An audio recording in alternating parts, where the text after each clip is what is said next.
A $10 deposit is just a hassle for us. John, the bank clerk, laughed mockingly.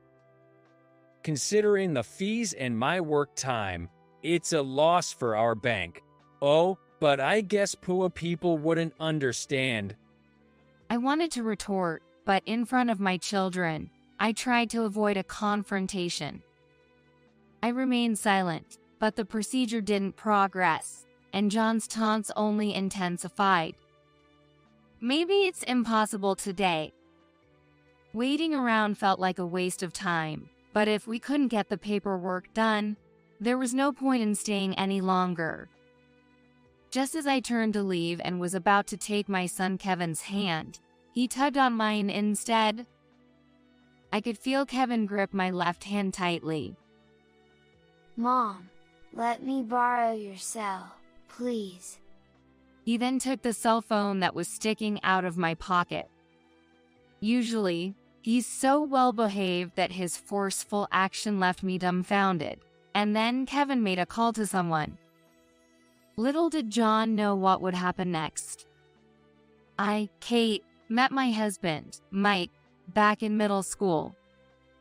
At that time, we were just classmates and didn't really talk much to each other, so my only recollection of him was like, oh, I remember him from the class photos. We got significantly closer after we both grew up and met again at a reunion. The excitement of meeting after so long made everyone let loose, and suddenly, my former classmates started spilling secrets, fueled by alcohol. At first, they shared innocent memories like, I was the one who broke the window back then, or we always failed making treats in home economics class and so we gave them to the guys. However, as the drinking continued, the revelations became more and more outrageous, eventually leading to so-and-so had a crush on so-and-so, spreading gossip even about those who weren't participating. Unfortunately, Mike, who was sipping his drink quietly at the edge, became the target. He had a crush on Kate, but never talked to her. Hearing this, I felt good and, on a whim, asked him out. Surprisingly, Mike immediately accepted. We exchanged numbers right there and made plans for a date. Since I was drunk when I unintentionally did that, I intended to break things off. It was terrible. I know that asking someone out while being drunk and then wanting to act like it never happened was just too selfish. But sobering up, the idea of dating someone I hardly knew scared me. When Mike arrived at the meeting place and I told him, he chuckled and asked if I could spend just one day on a pretend date with him. Feeling guilty, I agreed. Turns out, after that date, I continued to go out with Mike. Simply put, I enjoyed his company. As we got to know each other better, the Mike I didn't know well disappeared, and I began to see him as a man. When I shared this with Mike, he hugged me tightly. Even though he had never tried to hold my hand before. Caught off guard by the sudden intimacy, Mike knelt down and said, I've been waiting for you to feel this way. If you're okay with it, I'd like to date you with marriage in mind. All I could say was yes. Soon after, we got married and had a child. We named our son Kevin. Mike was inspired by his father, whom he respects, and so we decided on this name. Mike was embarrassed, but I thought it was cool. Then, we found out we were expecting our second child.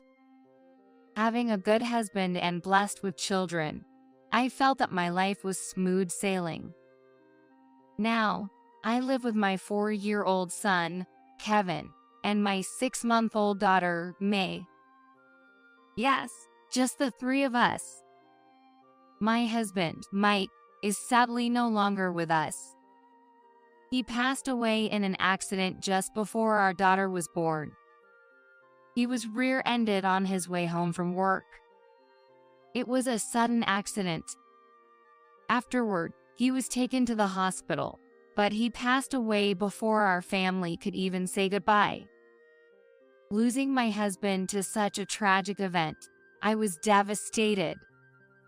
On his days off, he would tirelessly devote himself to our family, never showing signs of work fatigue.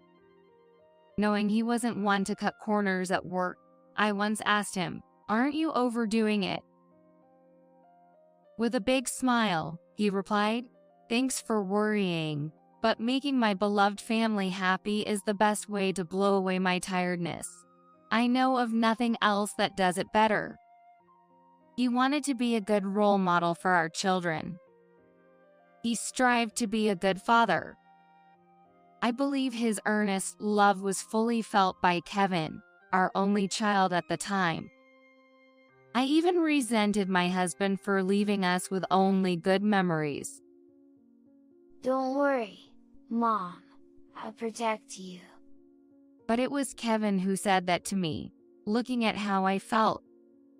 It was one of the few things Mike had managed to teach Kevin while he was alive. Remember, Kevin, when I'm not around, it's your job to protect Mom. Thanks to Kevin's encouragement, with a smile just like his father's, I was able to recover. Later, as my pregnancy progressed, I had to be hospitalized.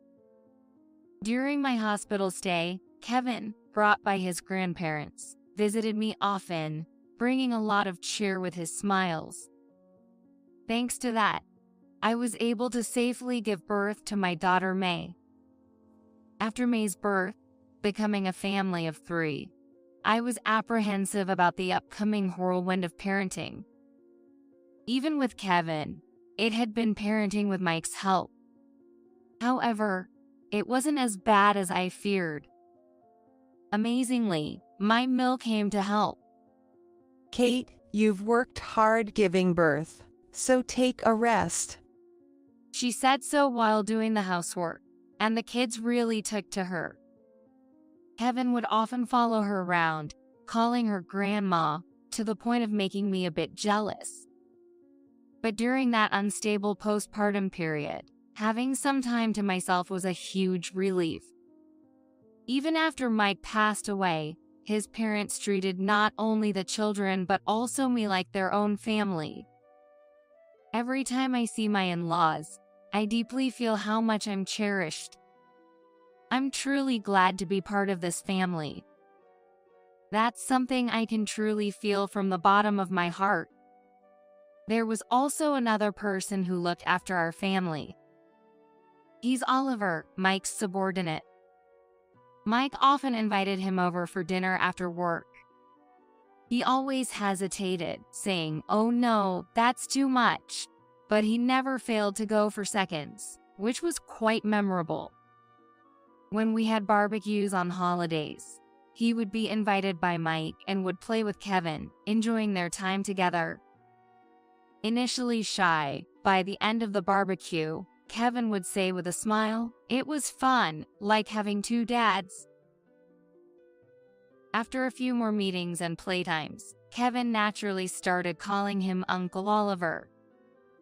After Mike's death, he began taking Kevin to parks and amusement parks on holidays. While he took care of Kevin, I could spend quiet time with newborn May. Above all, I am grateful to Oliver because Kevin always comes back with a big smile saying, "It was so much fun." One day, we were on our way to the bank. It had been put off due to childbirth and parenting, but we needed to set up a new account to receive Mike's inheritance and life insurance. After May turned 6 months old and could hold her head up, I could use a baby carrier. This enabled me to free up one hand to hold Kevin's, increasing our opportunities for outings together. Kevin doesn't suddenly start running. He would walk closely beside me, his serious expression resembling that of a little bodyguard. The bank we were aiming for was a major one, located near our house, where my husband had an account. It was my first time opening an account there, and I decided to go in person out of curiosity and a desire to see it. Despite it being a weekday afternoon, the bank was bustling with people. I was glad I had made an appointment online. However, I had just heaved a sigh of relief when I realized that my outfit was standing out. I was rushed off my feet looking after the kids since morning, ending up in a casual outfit of denim and a t-shirt. Moreover, I was carrying a backpack filled with necessities for Kevin and baby May. Inside the bank, nearly everyone else was dressed formally, and I felt suddenly embarrassed by my lack of makeup and casual look. I wished I had dressed more appropriately. But it was too late to go back, so I just wanted to finish my business and leave. I joined the queue and informed the staff member that I had an appointment. As soon as the male receptionist saw me, he stared at me intently from head to toe. Please wait in the waiting area. We'll call you by your number. I was bothered by his snide tone, but no, that couldn't be it. That must be my misunderstanding. The staff member was wearing a name tag that read John. He stood up and went to the counter as soon as my registration was finished, then whispered something to the employee there. I felt uncomfortably scrutinized the whole time, but decided not to dwell on it. To be ready for the kids' bathroom needs, I sat near a restroom along the wall and waited to be called. After a while, I noticed something odd. People who arrived after me were being called before me. Checking my number confirmed it wasn't just my imagination. Maybe they called my number while I took the kids to the bathroom, and I missed it. Being new to this bank, I assumed it was their system. Number 144. Is number 144 here? Once again, a later number was called. Apparently, someone didn't show up when their number was called. A staff member emerged from the counter area. That staff searched around and then approached an elderly woman dozing in a chair, assisting her to the counter. They were incredibly kind, and it was heartwarming to watch. No, that's not it. Something's wrong. Am I being deliberately ignored?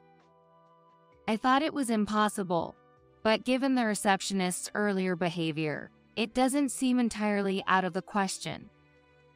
I adjusted my backpack and took Kevin's hand. I then headed back to the reception. The staff member there had changed to a younger one. Next to his name tag on his chest, there was a plate that read "In training." He must be a new employee. Good, I thought, he might take me seriously. Seeing that there were fewer people around, I asked if my number had been overlooked or if I was being skipped.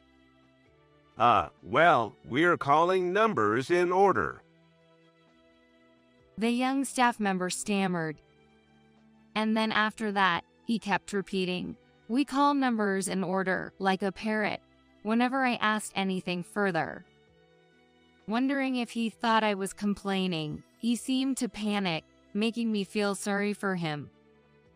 Not wanting to be too harsh and risk getting dirty looks myself, I decided to step back and return to my original seat on the bench. Waiting wasn't a big deal for me alone, but I had the kids with me. I hadn't brought many diapers for May, not expecting such a long wait. My son was being patient, but I knew his boredom would turn into stress eventually.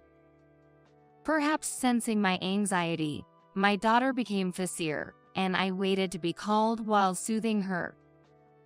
Number 102. Is anyone here? Ultimately, I was called more than 3 hours after my initial arrival.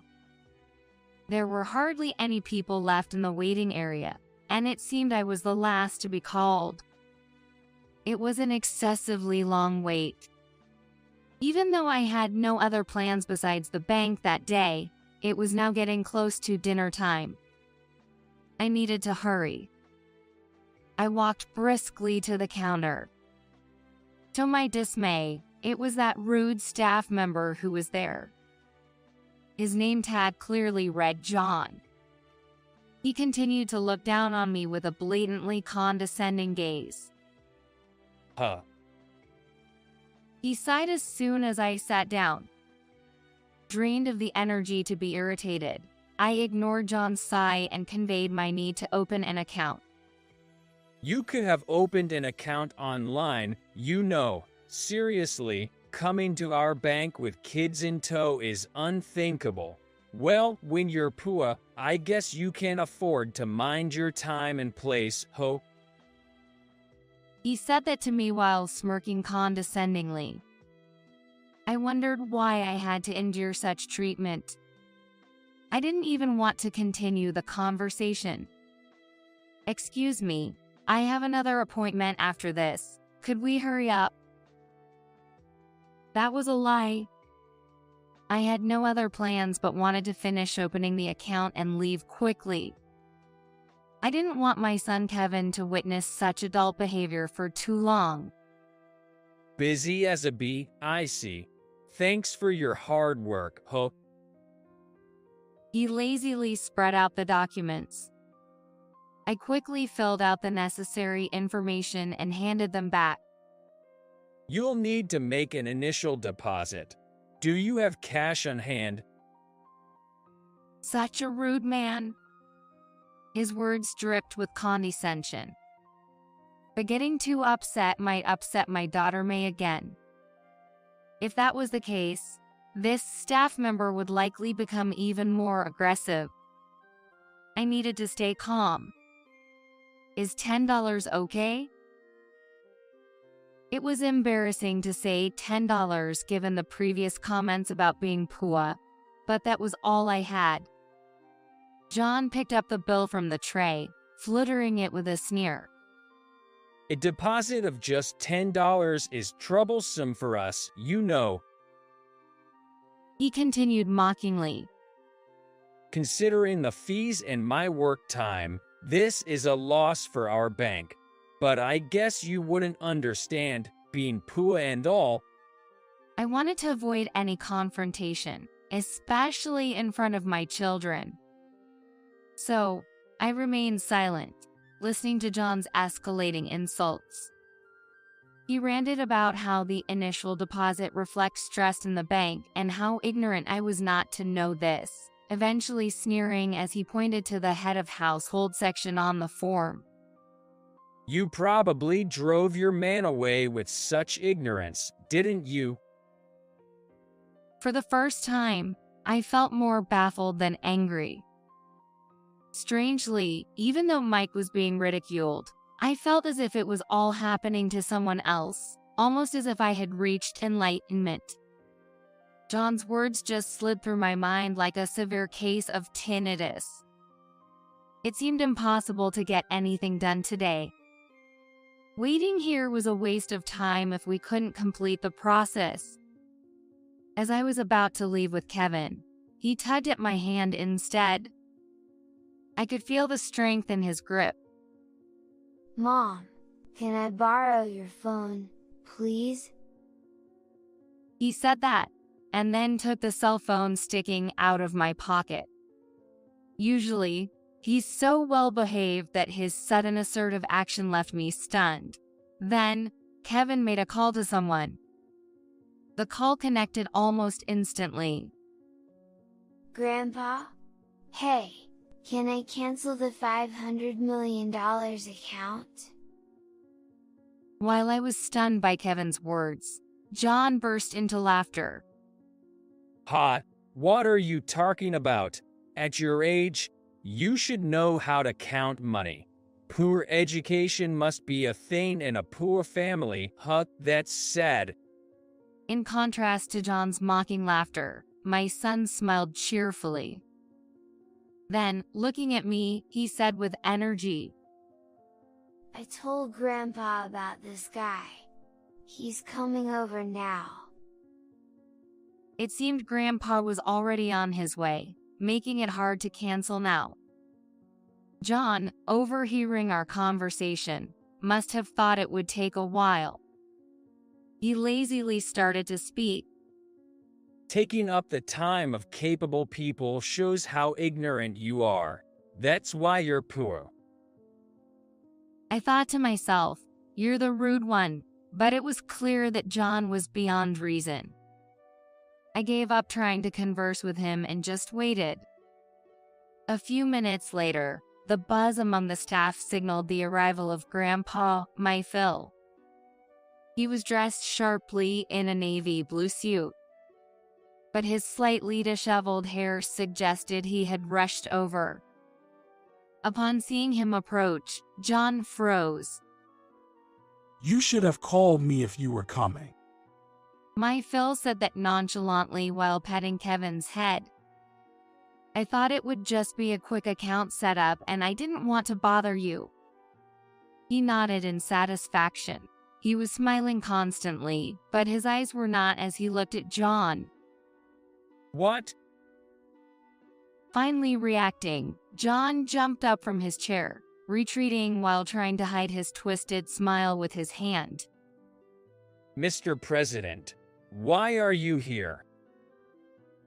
My Phil, also Kevin's grandfather, was the bank president. Of course, it seemed John recognized the face of the head of his workplace right away as he turned pale. My husband had also worked at this bank. Phil was stricter in business than my husband, so my husband had used no connections for his job entry. He focused on gaining field experience, but soon there were suggestions to promote him to become an executive due to his competence, despite his youth. Then came the tragic accident. His path to climbing the corporate ladder was cut short. The $500 million mentioned by Kevin was the savings Mike had accumulated before our marriage. So, John, is what my grandson said true? John, flustered, replied, "No, that's not exactly." It was clear from his demeanor that Kevin's words were true. With John's eyes darting back and forth, my Phil leaned over the counter and said in a stern voice, I don't recall making this bank one that judges customers by their appearance. Afterward, when my Phil explained to John that I was his daughter-in-law, he became terribly flustered and apologized profusely. It's not about special treatment for family. Judging by appearance and assumptions is unacceptable. Have some shame. It was the first time I saw my always amiable Phil angry, and it carried the weight befitting a bank president. A man who seemed to be John's supervisor came rushing, apologizing profusely, but at my FIL's command of take him away, he was quickly led to the back.